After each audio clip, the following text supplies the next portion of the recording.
Prohibition in the U.S. has sparked a surge in organized crime throughout the 1920s and early 1930s. Numerous gangs are smuggling large amounts of alcohol and maintaining their operations through violence and extortion. The situation is particularly dire in Chicago, where gang leader Al Capone virtually controls the entire city, including the mayor, and sells poor-quality alcohol at steep prices. During an interview with a reporter, Capone claims he is a legitimate businessman meeting the public's demand for alcohol. An associate of Capone, known as the Bowtie Man, threatens a restaurant owner who chose to purchase alcohol from one of Capone's rivals. The owner stands his ground, and it appears the Bowtie Man leaves him alone. Moments later, Capone's enforcer, Frank Nitti, dressed in a white suit, nonchalantly activates a switch on a briefcase beside him and walks away. The briefcase, containing a bomb, explodes, destroying the restaurant and killing most of its customers, including a young girl who tried to return the briefcase to Nitti.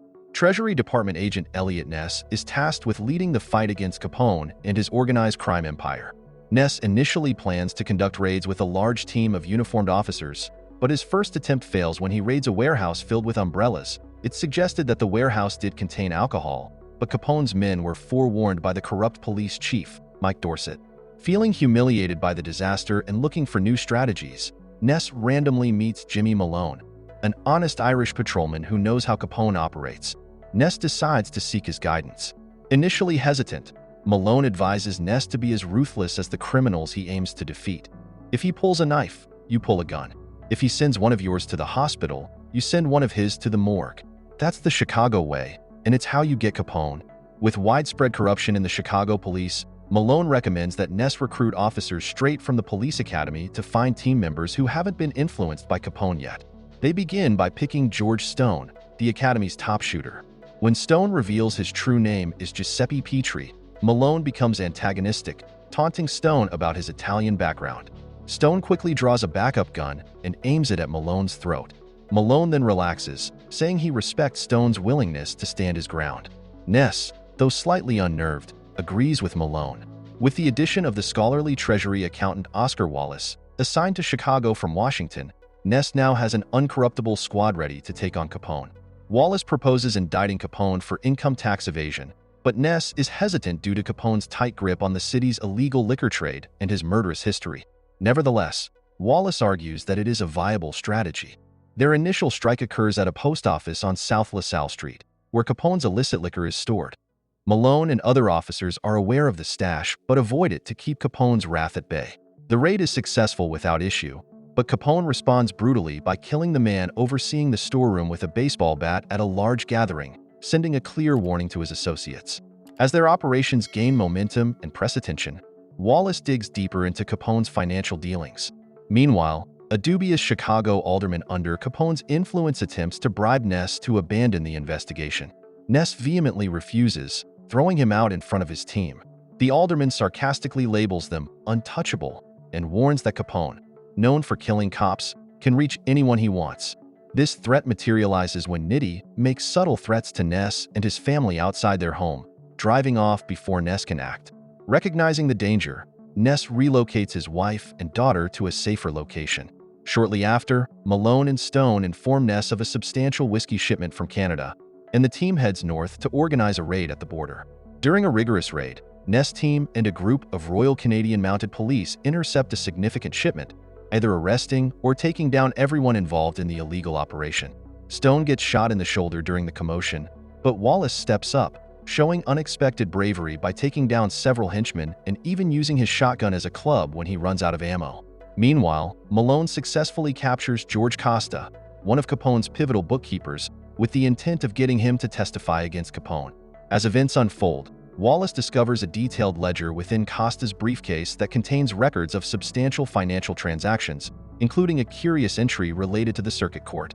When the team pressures Costa to decode the ledger, he initially refuses, staying silent even as Malone uses physical intimidation. Surprisingly, he eventually changes his mind after Malone stages a scene, shooting a predeceased thug to shock him into cooperation. Capone, enraged by the potential threat to his empire, orders his men not just to take out Ness, but also to target his family, knowing that eliminating Ness would cripple the Untouchables' efforts. Amidst these tensions, Ness' wife gives birth to their second child. To honor his newfound brotherhood with Malone, They name the child John, giving him the middle name James after Malone. This reinforces the bonds formed within the team and highlights the personal stakes involved in their relentless pursuit of justice. At the police station, where the Untouchables are being praised, Wallace gets ready to take George into protective custody. But both Wallace and George are shot and killed by Nitti, who is disguised as the elevator operator. Their bodies are discovered with the word "touchable" written on the wall in their blood. Ness lacks enough proof to press charges, and his frustration leads him to publicly challenge Capone to a physical fight in front of Capone's son and several armed guards. Capone goads Ness by insulting his family, causing Ness to pull out his gun. Malone steps in, making Ness stand down and calming the situation. Malone advises Ness to buy time with the district attorney to prevent the case from being dropped while he looks for information on Walter Payne, another of Capone's bookkeepers. A subpoena is issued for Payne, and Capone's men plan to get him out of the city. Malone, furious with Dorset for betraying Wallace, demands to know where Capone intends to move Payne. After a violent fistfight, Dorset reveals what he knows but warns Malone that Capone's hitmen will seek revenge. Malone contacts Ness, asking him to come to his place, but while waiting, the bowtie man sneaks in through a window carrying a knife. Malone manages to avoid him long enough to get his sawed-off shotgun hidden inside his Victrola. Laughing, Malone scolds him for bringing a knife to a gunfight and kicks him out, but this move is a setup. Nitti, waiting on a nearby fire escape, ambushes Malone with a Tommy gun from the back. Despite being shot, Malone drags himself back into his living room. Barely alive when Ness and Stone arrive, he indicates which train Payne will take before dying in Ness's arms. Ness and Stone head to Union Station. While Ness keeps watch from the entrance steps, Stone canvasses the station. Ness helps a woman with a baby carriage and heavy luggage when Payne shows up, escorted by several thugs. One bodyguard recognizes Ness from an earlier run-in with Capone and quickly informs the others. Following an intense gunfight, the bowtie man decides to give up the fight and uses Payne as a human shield, threatening to kill him unless Ness and Stone back off. Stone, demonstrating his sharpshooting prowess, shoots the bowtie man in the mouth. A frightened Payne surrenders immediately. Payne later testifies in court against Capone, confessing that he facilitated transferring over $1 million to Capone in the past 3 years. However, Ness notices that Capone remains unusually calm and smiling, despite the looming long prison sentence, and also sees Nitti armed in the courtroom. With the help of the bailiff, Ness escorts Nitti out and finds out that Nitti has a permit from the corrupt Chicago mayor to carry the weapon. Ness then links Nitti to Malone's murder by discovering Malone's address on a matchbook in Nitti's possession. Panicked, Nitti pulls out his gun, briefly holding Ness and the bailiff at bay. He shoots the bailiff and flees to the roof, exchanging gunfire with Ness along the way. On the roof and out of bullets, Nitti tries to escape by climbing down a rope but remains trapped. Ness, now aiming at Nitti, hesitates to kill him in cold blood. Eventually, Nitti surrenders, and Ness tells him he will face justice for Malone's murder. Malone's demise is described as him dying screaming like a stuck Irish pig, and Nitti suggests Ness remember this when Nitti, although tried and convicted for murder, is ultimately released. Furious at the notion that Nitti will evade justice, and driven by a thirst for vengeance, Ness shoves Nitti off the roof.